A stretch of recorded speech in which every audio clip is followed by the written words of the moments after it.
Assalamualaikum warahmatullahi wabarakatuh. Selamat pagi, semangat pagi anak-anak sekalian.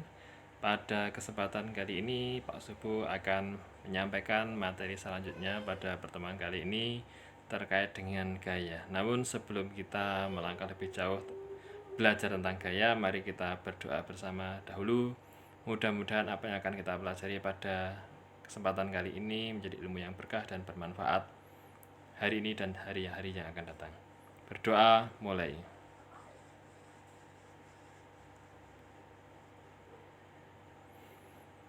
Berdoa selesai. Anak-anak sekalian, pada kesempatan kali ini Bapak akan menyampaikan materi terkait dengan gaya. Apa itu gaya? Mari kita lihat sama-sama. Secara fisika, gaya diartikan sebagai interaksi benda bermassa apapun itu yang dapat menyebabkan benda mengalami perubahan gerak, arah, bentuk maupun konstruksi geometris. Dalam hal lebih sederhana, gaya dapat diartikan sebagai tarikan atau dorongan terhadap sebuah benda yang dapat berdampak benda mengalami perubahan gerak, arah, bentuk maupun konstruksi geometris. Jadi, interaksi itu berupa tarikan atau dorongan yang bisa mengakibatkan adanya perubahan gerak, perubahan arah maupun perubahan bentuk. Itu adalah pengertian dari gaya. Kemudian gaya diberi satuan Newton yang diambil dari salah satu atau salah seorang ilmuwan ternama yang menjelaskan konsep-konsep tentang gaya. Nah, siapa itu Newton? Newton adalah seorang penemu ternama yang dilahirkan pada tahun 1642 sampai dengan meninggal 1727. Dilahirkan di sebuah perkampungan Inggris di saat tahun itu Galileo meninggal. Nah, Galileo itu siapa? Galileo adalah pendahulu dari Newton, sama-sama seorang penemu yang memiliki jasa besar terhadap bidang fisika. Di antaranya adalah menyatakan bahwa matahari adalah sebagai pusat tata surya atau lebih dikenal dengan teori heliosentris. Yang sebelumnya dikatakan oleh Aristoteles bahwa pusat bumi itu adalah pusat tata surya itu adalah bumi. Namun Galileo menyatakan bahwa pusat tata surya adalah matahari. Galileo juga menemukan teropong yang dikenal dengan teropong Galileo untuk mengamati astronomi. Kembali ke Isaac Newton, pada mulanya dia adalah seorang yang sederhana dan kemudian dia bersinar menjadi seorang ilmuwan terbesar yang pernah dikenal. Di masa kecilnya dia sakit-sakitan, suka bertengkar dan seorang yang jarang bergaul, yang menyebabkan pada akhirnya dia tidak pernah menikah sampai dengan akhir hayatnya. Ketika dia berusia 20 tahun, dia membeli sebuah buku astronomi di Pekan Raya dan dari buku tersebut ada hal-hal yang dia belum pahami, yaitu tentang trigonometri. Kemudian dia membeli lagi buku trigonometri dan belajar dari situ. Kemudian 2 tahun kemudian dia menemukan kalkulus diferensial. Pada tahun 1966 sebagai mahasiswa di Cambridge University, dia berlibur di desa terpencil. Kemudian di tempat kelahirannya pada tahun itu dia menemukan diferensial dan kalkulus integral. Ini kemudian membuat fenomenal tentang penemuan cahaya berikutnya dan mulai memikirkan hukum gravitasi umum. Newton termasuk salah seorang yang kerap menyimpan karya-karyanya dan tidak segera menerbitkannya, sehingga ada penemuannya yang kemudian menjadi perselisihan dengan penemu lain karena belum diterbitkan dan penemu lain sudah juga menemukan. Namun demikian, siapa yang lebih dahulu itu menjadi perdebatan. Pada tahun 1687, Newton menerbitkan buku Principia yang memuat hukum-hukum dasar tentang gerak. Anak-anak sekalian, Newton di dalam penemuan tersebut menyatakan tentang hukum Newton yang pertama, yaitu sebuah benda akan tetap diam atau tetap bergerak lurus beraturan jika tidak ada resultan gaya yang bekerja pada benda itu. Jadi lebih sederhananya dikatakan bahwa benda itu akan diam selama-lamanya akan diam jika tidak ada yang mengusiknya, mendorong atau menariknya, atau tetap bergerak lurus beraturan jika tidak ada resultan gaya yang bekerja pada benda itu. Jadi benda akan tetap bergerak terus secara lurus beraturan sampai kiamat pun jika tidak ada gaya yang mengganggu benda itu. Jadi dia akan tetap terus bergerak. Nah, hukum 1 Newton itu dikenal dengan hukum kelembaman atau dikatakan sebagai hukum kemalasan. Jadi benda akan cenderung mempertahankan keadaannya. Jika diam ya akan tetap diam, jika bergerak juga akan tetap bergerak. Sebagai contoh misalkan, ukuran kelembaman ini indikatornya adalah pada massa benda.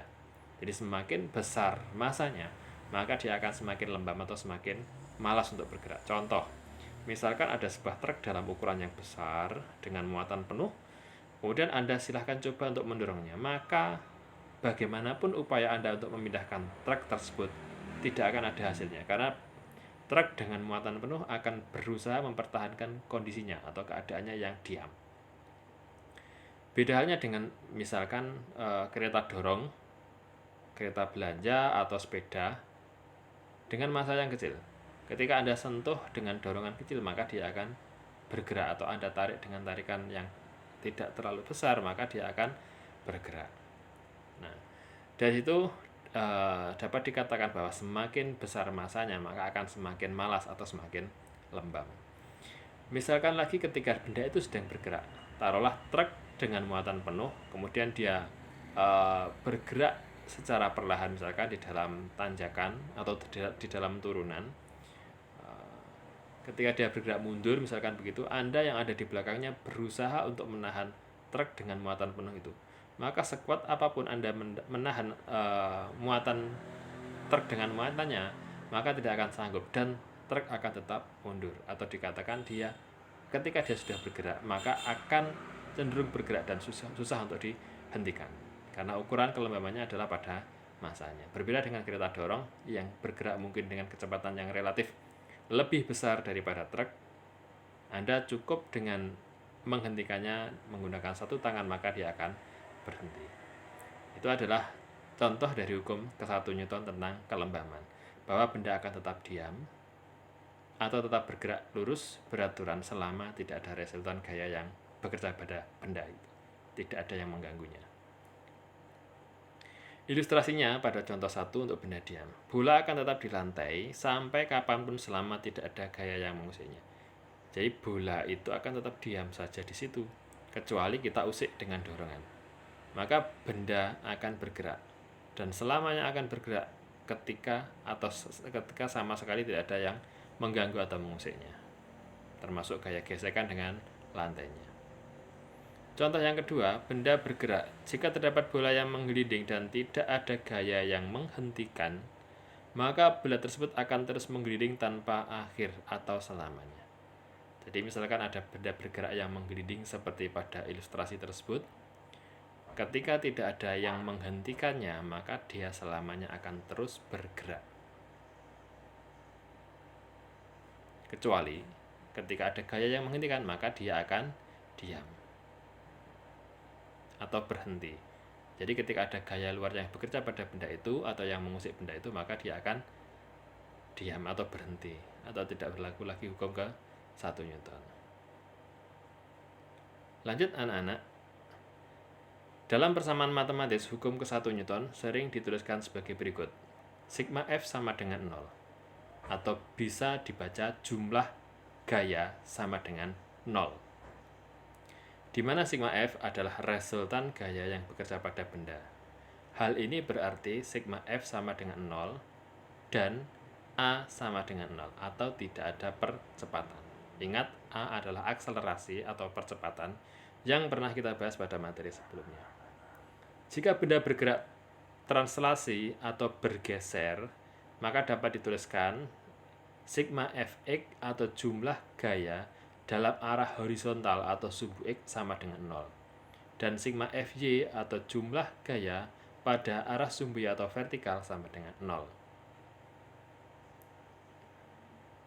Jika benda bergerak translasi dan rotasi atau mengelilingi, maka dapat dituliskan selain sigma F sama dengan 0 dan sigma Fy sama dengan 0, maka ditambahkan lagi sigma torsi sama dengan 0 atau tidak berputar. Jadi hukum pertama Newton secara matematis ditulis bahwa jumlah gaya yang bekerja pada benda sama dengan 0 atau sigma F sama dengan 0. Oleh karena itu, maka dari kondisi ini jika dia diam maka akan diam selamanya, Jika dia bergerak dengan kecepatan konstan, maka dia akan bergerak dengan kecepatan konstan selamanya.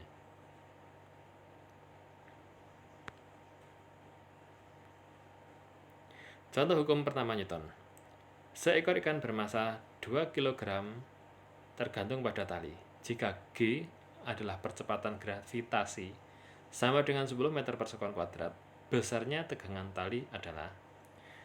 Diketahui dari soal bahwa masanya 2 kg, kemudian percepatan gravitasi 10 meter per sekon kuadrat. Ditanyakan adalah T. Perhatikan ilustrasi pada gambar, ikan ditarik oleh tali ke atas dengan gaya tegangan tali T. Kemudian ikan sendiri memiliki gaya berat W, atau weight, sama dengan M, massa, dikalikan dengan G, atau percepatan gravitasi.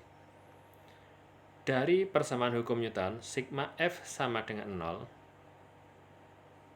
Nah, resultan gaya yang bekerja dari diagram ikan yang di samping, yang menarik ke atas adalah T, yang menarik ke bawah adalah W. Maka posisi ke atas dianggap sebagai positif, T, posisi ke bawah dianggap negatif, min W. Sehingga jumlah gayanya adalah T min W sama dengan 0. T sama dengan W dengan cara negatif W berpindah ruas ke kanan, jadi tanda negatifnya hilang menjadi positif. T sama dengan W, T sama dengan W itu adalah M kali G. Sehingga ketika dimasukkan angkanya, T sama dengan M itu 2, G itu 10. Didapatkan T sama dengan 2 kali 10 sama dengan 20 Newton. Oke anak-anak, selanjutnya, hukum kedua Newton. Resultan gaya yang bekerja pada benda yang bermassa konstan adalah setara dengan hasil kali massa benda dengan percepatannya. Hukum kedua Newton dirumuskan sebagai sigma F sama dengan M kali A, atau jumlah gaya yang bekerja pada benda sama dengan massa dikalikan dengan percepatan. Keterangannya, sigma F adalah resultan gaya yang bekerja pada benda, M adalah massa benda dalam satuan kilogram, A adalah percepatan benda dalam satuan meter per sekon kuadrat. Perhatikan ilustrasi berikut. Sebuah balok ditaruh di atas lantai, kemudian ditarik ke kiri 10 Newton dan ke kanan 10 Newton. Ketika kedua gaya yang menarik ini adalah sama besar dan berlawanan arah, maka benda itu akan diam atau berlaku hukum ke-1 Newton. Berikutnya, ketika ada lagi tambahan satu gaya yang arahnya ke kanan dengan besar 20 Newton, maka gayanya sudah tidak berimbang lagi. Karena lebih besar yang ke kanan, maka benda akan bergerak ke kanan. Nah, dari sini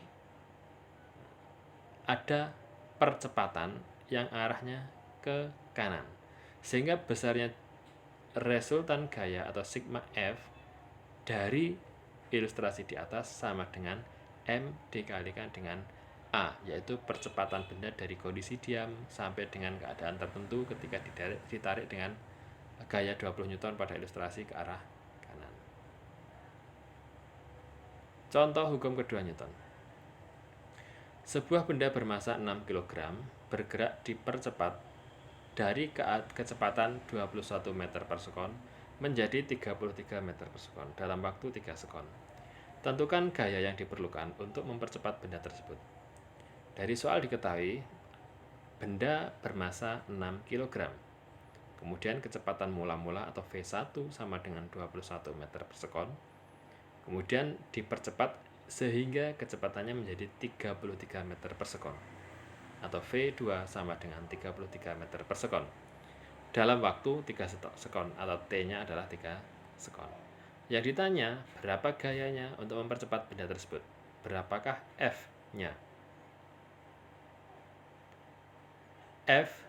Jawab, F sama dengan M dikalikan A, sesuai dengan hukum kedua Newton, bahwa ketika resultan gaya yang bekerja pada benda tidak sama atau lebih besar daripada 0, maka benda akan bergerak. Ketika benda bergerak, maka ada percepatan, maka rumusnya F sama dengan M kali A. Ingat, A di dalam pembahasan sebelumnya yang pernah saya ajarkan dalam peta konsep, adalah perubahan kecepatan dibagi dengan waktu. Perubahan kecepatan itu berarti kecepatan akhir dikurangi kecepatan awal. Maka F sama dengan M, A-nya diganti menjadi V2 atau V akhir dikurangi V1 atau V awal dibagi dengan T. Ketika kita masukkan angka-angka dari yang sudah diketahui, F sama dengan M-nya diganti 6, V2-nya 33, V1-nya 21 dibagi dengan T-nya 3 sekon. 33 dikurangi 21 dapatnya 12 dibagi dengan 3, hasilnya adalah 4. Maka persamaan di bawahnya F sama dengan 6 kg kali 4 sama dengan 24 Newton. Itu anak-anak untuk contoh hukum kedua Newton. Jadi benda ketika ditarik dengan gaya yang membuat benda tersebut bergerak dipercepat, maka berlaku hukum kedua Newton. F sama dengan M kali A. Lanjut hukum ketiga Newton. Hukum ketiga Newton menyatakan bahwa gaya aksi dan reaksi oleh dua buah benda pada masing-masing benda adalah sama besar dan berlawanan arah. Jadi ketika ada gaya yang bekerja pada benda yang sama besar berlawanan arah, itu disebut dengan F aksi sama dengan min F reaksi. Gaya aksi dan gaya reaksi yang terjadi adalah dari dua benda yang berbeda, bukan bekerja pada satu benda yang sama. Sebagai ilustrasi, perhatikan gambar di bawah. Ada gambar A dan gambar B. Ini adalah sama-sama buku yang ditaruh di atas meja. Namun, cara menguraikan diagram gayanya berbeda. Gambar yang pertama adalah gambar A, bukan pasangan aksi-reaksi, karena bekerja pada benda yang sama, yaitu buku. Perhatikan, buku memiliki gaya berat W, arahnya ke bawah. Nah, kemudian ada gaya normal pada buku yang arahnya ke atas, sehingga N dan W itu sama-sama bekerja pada buku. Perhatikan gambar yang B, sama untuk buku ditaruh di atas meja. Ketika kita menguraikan pasangan aksi dan reaksi, harus bekerja pada benda yang berbeda. Perhatikan, pada buku ada gaya F yang arahnya ke bawah, yaitu gaya tekan buku terhadap meja. Jadi gaya ini berlaku terhadap meja. Kemudian ada F aksen yang arahnya ke atas, yaitu gaya meja menekan buku. Jadi gayanya bekerja pada buku. Oleh karena itu diagram yang B itu adalah pasangan aksi dan reaksi, karena bekerja pada dua benda berbeda. Satu bekerja pada meja, satu bekerja pada buku. Contoh hukum ketiga Newton, perhatikan bola digantung pada langit-langit seperti pada gambar. Tentukan pasangan aksi dan reaksi dan berikan penjelasannya. Jawab. Pada diagram yang dikatakan pasangan aksi-reaksi dapat diperoleh dari dua jawaban. Yang pertama adalah untuk T1 dan W. Perhatikan, W adalah gaya berat. Benda menarik tali. Maaf, bendanya berupa bola. Maka bola menarik yang pertama dulu. Tali bekerja menarik bola ke atas, berarti talinya menarik bola ke atas. Sedangkan W adalah gaya berat yang menarik tali ke bawah. Berarti dari sini bekerja pada dua benda. Satu, atau yang pertama adalah talinya menarik bola. Yang kedua adalah bolanya menarik tali. Sehingga ini dapat dikatakan sebagai pasangan aksi dan reaksi. Kemudian yang kedua adalah antara T3 dan T2. Penjelasannya, gaya tegangan tali T3 bekerja tali menarik ke atas. Jadi T3 itu menarik tali ke atas. Sedangkan T2 adalah gaya tegangan tali menarik langit-langit ke bawah. Ini juga pasangan aksi-reaksi. Jadi satu menarik langit-langit, satunya atau langit-langitnya menarik tali. Jadi bekerja pada dua benda yang berbeda. Nah, Kalau antara T2 dan T1 atau antara T1 dan T2 itu bukan termasuk pasangan aksi dan reaksi karena sama-sama bekerja pada tali. Itu adalah contoh hukum ketiga Newton tentang pasangan gaya aksi dan reaksi. Selanjutnya anak-anak, untuk tugas anak-anak pada pertemuan kali ini saya berikan 3 tugas tentang hukum Newton.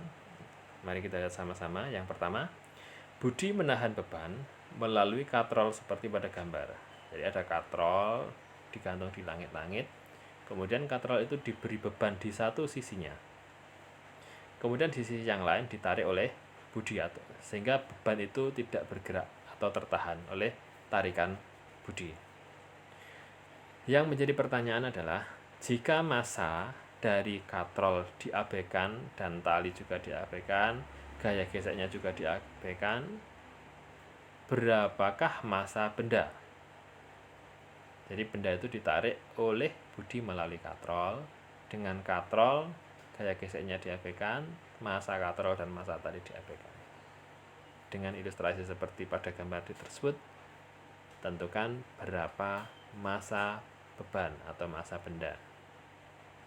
Yang kedua, jika sebuah benda diberi gaya 20 Newton, benda tersebut mempunyai percepatan 4 meter per sekon. Jadi ada benda diberikan tarikan atau dorongan sebesar 20 Newton, maka memiliki percepatan 4 meter per sekon kuadrat. Pertanyaannya, berapakah percepatan yang dialami benda tersebut jika diberi gaya 25 Newton? Jadi gaya tarikan atau dorongannya diperbesar menjadi 25 Newton. Berapakah percepatan yang dialami benda tersebut? Itu soal nomor 2. Berikutnya nomor 3. Sebuah mobil bermassa 0,5 ton melaju dengan kecepatan 72 km per jam di atas jalan datar. Tentukan berapa gaya hambat yang dapat menghentikan mobil setelah menempuh jarak 1000 meter. Jadi ada ada mobil massanya setengah ton melaju dengan kecepatan 72 km per jam. Ingat, rubah kilometer per jam menjadi meter per sekon. Kemudian dihambat untuk atau agar mobil itu berhenti, taruhlah di rem, sehingga jarak yang ditempuh dari mulai mengerem sampai berhenti adalah 1000 meter. Nah, berapakah gaya hambat atau gaya mengerem dari mobil tersebut? Ini masih terkait dengan pembahasan pada bab sebelumnya. Jadi silakan nanti dilihat lagi di peta konsep kemarin terkait dengan benda yang bergerak diperlambat atau pada bab percepatan dan perlambatan atau perlajuan ya. Oke, anak-anak, itu yang dapat Bapak sampaikan pada pertemuan kali ini. Silakan nanti soal dari hukum Newton ini dikerjakan di buku tulis, kemudian diupload di link sesuai dengan yang ada pada kelas modul. Kemudian pesan Bapak, dipersiapkan fisiknya dengan baik. Nah, nanti setelah semuanya siap, maka pembelajaran tatap muka bisa dimulai. Yang belum vaksin silahkan untuk segera mengikuti vaksin sehingga nanti bisa mengikuti kegiatan tatap muka dengan baik. Sekian saja pertemuan kali ini. Semoga ilmu yang kita pelajari bersama pada hari ini menjadi ilmu yang bermanfaat untuk saat ini dan saat-saat setelahnya. Saya akhiri sekian. Terima kasih. Wassalamualaikum warahmatullahi wabarakatuh.